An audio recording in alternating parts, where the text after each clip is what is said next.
Hi everyone, welcome back to my channel. If you're new, my name is Michelle. I'm a mom of 2 boys, and on my channel I have been sharing my debt-free journey with my actual income and my actual personal budget and the actual numbers to my personal debts and everything like that. And I post a new video every Saturday, whether it's about my debt-free journey, motherhood, or lifestyle. I will post a new video every single Sunday. So if that's something you're interested in, please go ahead and subscribe. I would love to have you here. So today's video is going to be my March 2021 budget report. So I did my budget a little bit differently here in March, and so I left a little area on my budget where I could put in all of my actuals for the amount that I budgeted with. So let's go ahead and get into the video. Okay, so my starting balance, I ended up with -15, so I'm not going to change that because that's what I started with. So my check one, I budgeted for $13.24 because I already had received that check. I did indeed get $1,324. For my check two, I budgeted for $1,100 and I ended up getting $1,136. So $36 more. For the money Roger gives me, I budgeted for $400 and I got $400. And then my tax return. So I mentioned in last week's video about my April budget with me that I did take some of my state tax return and put it into this budget just because it was sitting there and I needed the money a little bit just because I started overspending. I have a spending problem. We're working on it.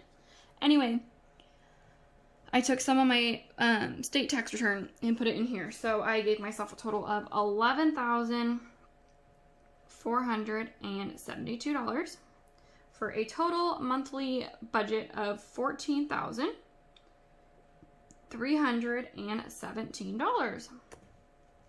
Which is absolutely insane. I wish I made this much money every single month. This is a crazy amount of money that I will never see again. Anyway, my mortgage, I did in fact pay $1,364.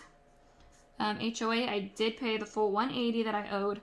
Water, I did pay the $89. Internet, I did pay $106. Gas, I did pay $120. And I did pay the $15 maintenance fee I budgeted for, as well as my $14 Amazon Prime fee.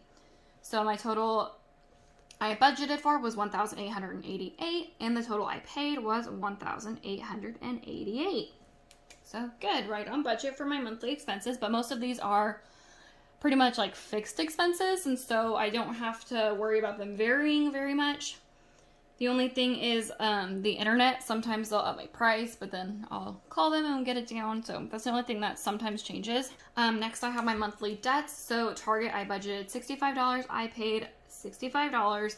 Capital One, I budgeted for $6,717, which was my entire balance, which I paid $6,717. My Discover, I budgeted $2,429. And that is what I paid, $2,429 for a total of $9,211. So far everything is right on budget. However, let's scoot this up. However, down here is where things got a lot different than what I budgeted for. I decided to do things a little bit differently when it came to some of these sinking funds, as well as I overspent, which, that's why it's better for me not to have that kind of money in my checking account because it will just get spent. So, household, I budgeted $400 and I used $400. Spending money, I budgeted only $100 and I ended up spending $348 of spending money. And then for my PG&E true-up, I budgeted $1,800 and I spent $1,800 on that. For the boys' birthdays, I budgeted $200. I was going to do $100 for each kid and then just kind of save up gradually. However, I did decide, since I had this much money in my account, I might as well just get it over with and just put a big chunk towards their birthdays and then just call it good. So I did end up spending $500 for their birthdays. So my youngest Gray, he's going to be 1 in June, and then Liam will be 4 in July. So like they're right on the same path. I did end up budgeting $200 of this for Gray since he's a lot smaller. He doesn't need a lot of stuff. And then $300 for Liam because, he's bigger. He's going to want like a bigger party or like more toys or something like that. So I gave him an extra $100.